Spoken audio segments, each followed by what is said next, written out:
There's an article in Time magazine titled "The Secret History of the Shadow Campaign That Saved the 2020 Election," which isn't a secret, really. But what is surprising is that they're admitting to this so-called secret and trying to excuse it by claiming it was for the right reasons. 70 million plus people might disagree with that. The article states that a loosely organized coalition of operatives scrambled to shore up America's institutions, crossed ideological lines with crucial contributions by nonpartisan and conservative actors. They were right about that. It wasn't red versus blue. It was establishment versus non-establishment. And they're bragging that the establishment won. Well, the establishment might be happy about that. But forgive me if I don't think that using the machinery of corporate conglomerates to remove an elected president is a victory for democracy. These are the same people who will tell us that the Wall Street bets amateur traders are the bad guys for making the big hedge funds lose money. They got states to change voting systems and laws and help secure hundreds of millions in public and private funding. They fended off voter suppression lawsuits, recruited armies of poll workers, and got millions of people to vote by mail for the first time. Translation: they made unconstitutional changes to state and local laws, and they lowered measures for election security. That is what fending off voter suppression lawsuits means, because if they were legal votes, what's a lawsuit going to change?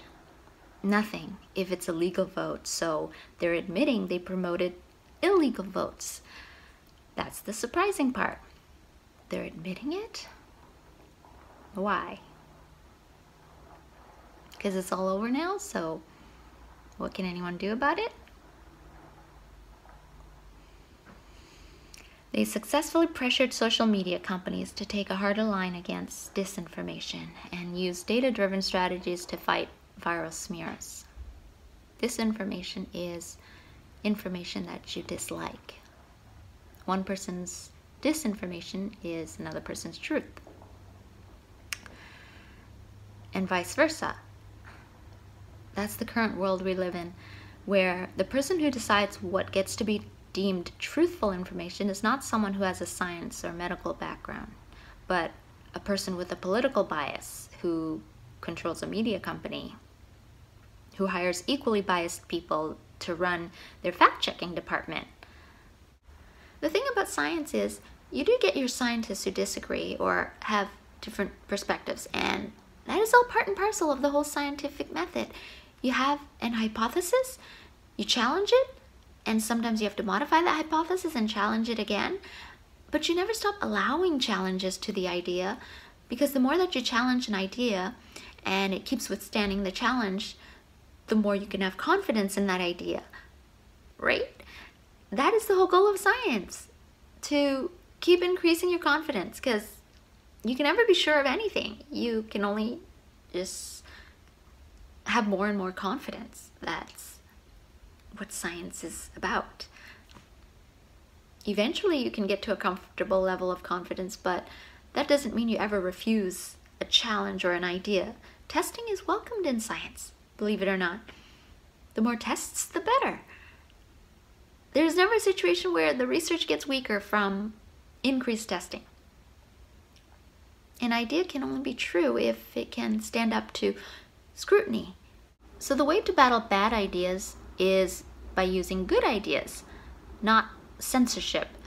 Censorship just pushes people underground where they'll find even kookier stuff. You convince people with sound reasoning, logical arguments, not with an iron fist. You can get obedience with an iron fist, but you don't get allegiance. And what do you think makes for a better country? One that gets its people to cower and obey, or one that gets its people to stand proudly in allegiance? The article goes on to say, it's massively important for the country to understand that it didn't happen accidentally. The system didn't work magically. Democracy is not self-executing. Nope. It requires manipulation. What's a democracy without manipulation? That's why the participants want the secret history of the 2020 election told, even though it sounds like a paranoid fever dream of a well-funded cabal of powerful people ranging across industries and ideologies working together behind the scenes to influence perceptions, change rules and laws unconstitutionally, steer media coverage, and control the flow of information. They were not rigging the election, they were fortifying it.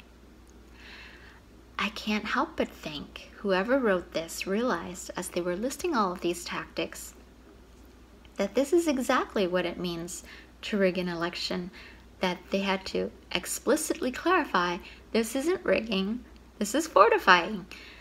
It must have occurred to the author that this is what qualifies as rigging an election. So let's be clear, that's not what this is. Okay, and they believe the public needs to understand the system's fragility in order to ensure that democracy in America endures. So I already knew that our democracy is fragile. I didn't need you to prove it. In fact, I would have preferred you didn't go to so much effort. The effort had to overcome heightened skepticism in some communities. Many black voters preferred to exercise their franchise in person or didn't trust the mail. National civil rights groups worked with local organizations to get the word out that this was the best way to ensure that one's vote was counted. Why would mail-in votes be the best way? What is the advantage? Engler, a former head of the Business Roundtable, made phone calls to influential donors and fellow GOP elder statesmen who could press the lawmakers privately. Donors pressing lawmakers. This is how our government works. I understand that some people voted for the Democratic Party because they think that that's their best bet at getting a stimulus check. And sure, you'll get a stimulus check, but if you're expecting UBI or any other long-term progressive policy, you just have to look back at the previous 8 years that Biden was in the White House with Obama. What change did you see? That was for the better. I think Obama started out with good intentions. That's how he was able to convince so many of us. I think he meant well. But he got absorbed by the establishment.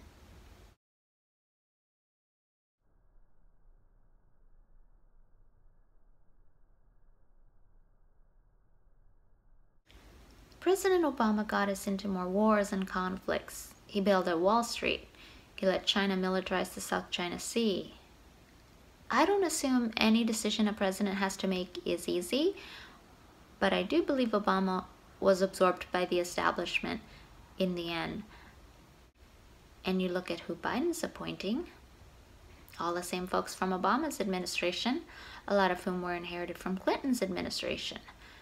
Do you see a pattern here? If you want the same results, do the same thing.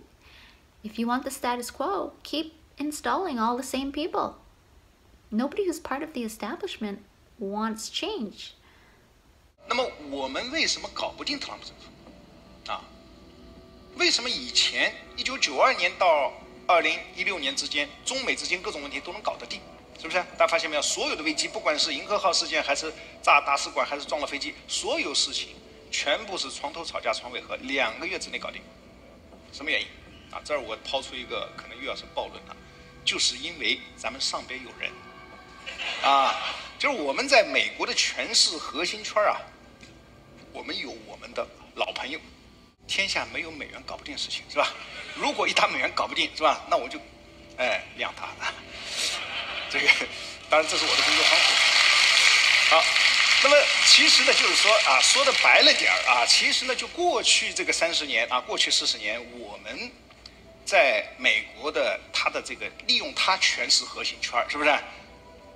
我前面讲过，华尔街在1970年代开始对美国它的内政外交有非常强的影响力。所以我们有路径依赖，是吧？但问题是08年之后，华尔街的地位下降了。更重要的是16年之后，华尔街搞不定特朗普，为什么？很尴尬。特朗普以前对华尔街有过一次软性违约，所以双方有矛盾啊。中美贸易战过程中，他们也试图帮忙啊。据我所知，美方的朋友跟我讲，这个试图帮忙，但是啊力有不逮啊。但现在呢，现在我们看到拜登上台了，传统的精英、政治精英啊，这个建制派，他们跟华尔街的关系是非常密切的。所以大家看到吧，拜登的儿子被特朗普说你在全球有什么基金公司，发现没有？谁帮他建的基金公司啊？明白吗？这里边都有买卖啊。那么 As much as the media wants us to believe that there's only one person responsible for dividing the country, the division existed long before this person ever ran for office. The us versus them mentality comes from having only two political parties. Even if there were just three parties, there wouldn't be as stark a contrast between people's ideologies. There'd be more nuance and overlap, which there is now, but we just aren't allowed to focus on that. No, we have to focus on what's different because that's what garners attention. And I don't belong with either of the available options, but I will vote with the party that wants to protect the Constitution, specifically the First Amendment. I don't care for the second, but I do think the First Amendment is something to fight for. That's what people lost their lives for.